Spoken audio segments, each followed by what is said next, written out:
As an introduction to Jainism, to the topic of the day, health care through concentration of mind. As you know, Jainism has stressed the importance of health care and mind from the time of birth through systematic and scientific methods. So to say, Jainism is a scientific religion, what I want to emphasize upon. The human body is a treasure house and its health should be protected throughout. Further, the mind and body, the psycho and soma, they are so interrelated and both should be taken care of because, as I told in the beginning, they are intercoordinated. And furthermore, one derives pleasure and happiness by keeping oneself in a good state of health. If you say I am healthy means, that means to say you can coordinate and face anything, any problems and find solutions in our day-to-day life. Furthermore, but how to achieve this? What is the means? That is what is called dharana. What is dharana? Dharana means concentration of mind and body on one object. That's very important. And it is conquering the mind and senses. Body has got mainly 5 senses, that as you know. And furthermore, but it's all possible only through dharana.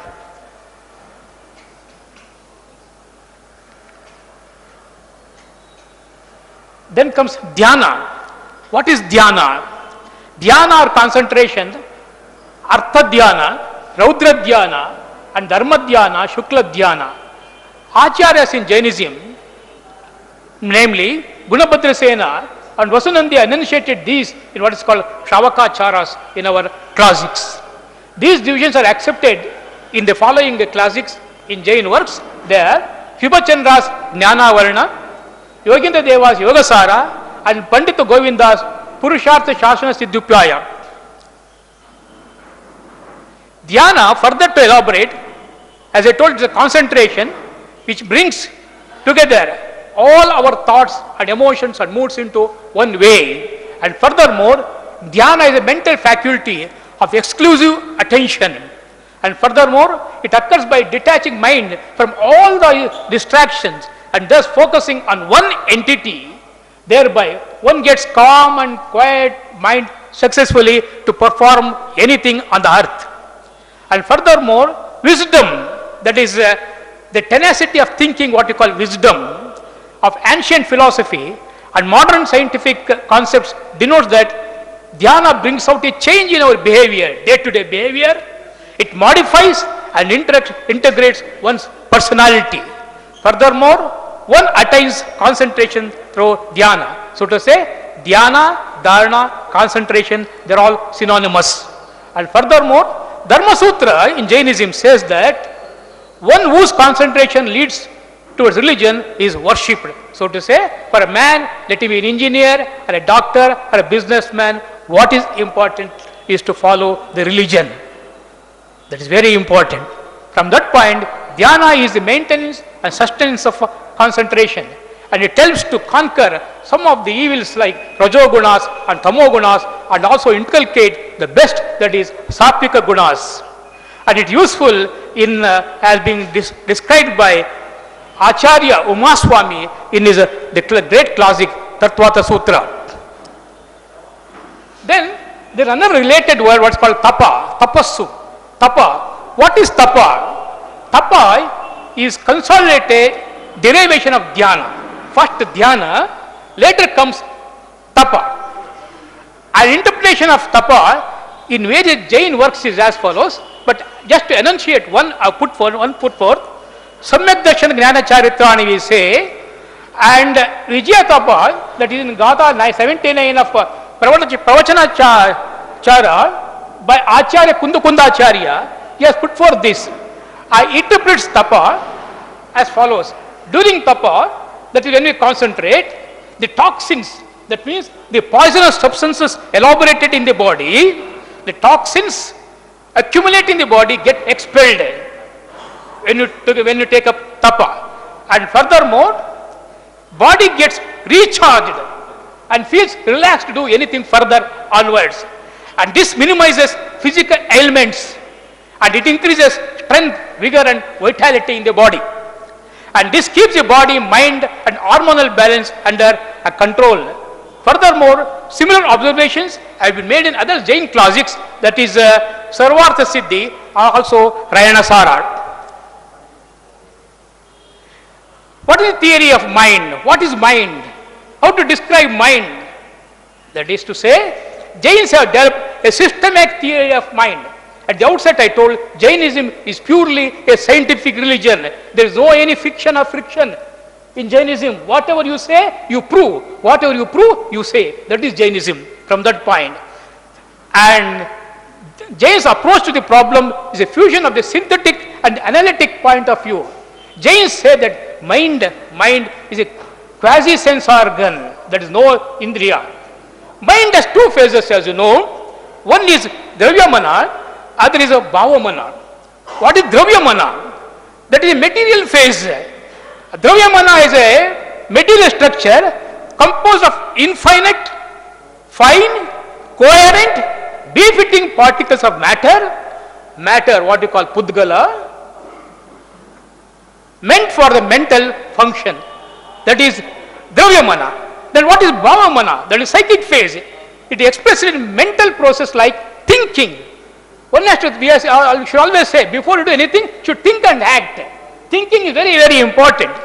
And this exists a psychophysical parallelism concerning the individual mind and body, because, as you know, person varies from person to person. Mind varies from person to person. Body varies from mind person to person. One person is not like the other. Every person differs from each other. From that point, it's very important to analyze this point. And there exists a psychophysical parallelism concerning the individual mind. Everybody is individual. Every mind is individual. But to do a work, they have to synthesize. The empirical approach shows that there is a mutual influence between mind and body. The Jaina theory is an attempt to integrate the metaphysical dualism, that is Jiva and Ajiva, and the fact of interaction of individual mind and body. Then we come to another important aspect, as being told in Jainism as well, that is Preksha Dhyana. Preksha Dhyana. What is Preksha Dhyana? To split the word and get the answer, Preksha Dhyana, Preksha plus Iksha, that you observe closely. So to say, this was described by Acharya Sri Mahaprayagi, and Preksha Dhyana is one of the most practical aspects of meditation from our ancient times. And it is the latest one and one of the most accepted methods of Jaina meditation.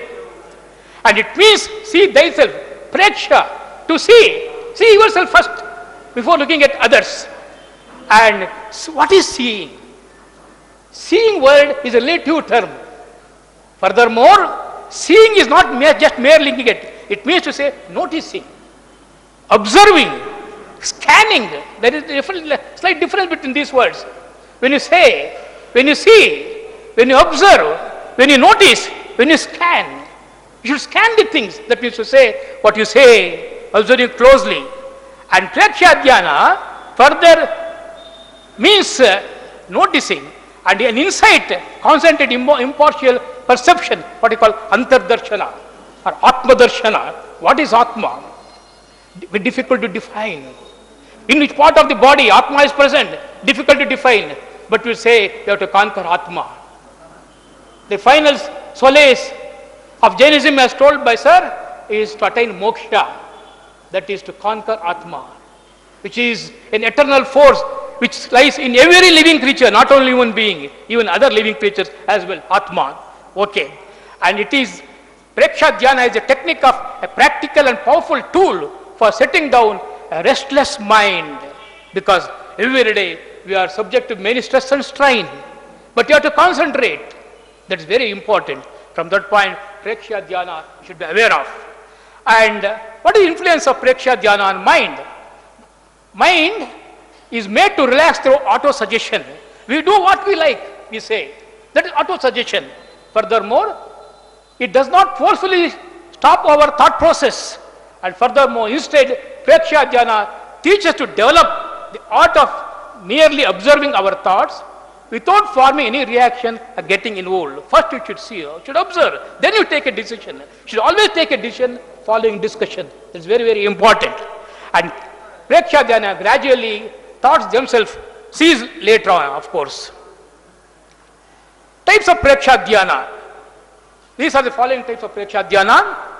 Swasa Preksha, Sharira Preksha, Chaitanya Kendra Preksha. Swasa Preksha, that is awareness of breath. Every day we are breathing. Life means breathing.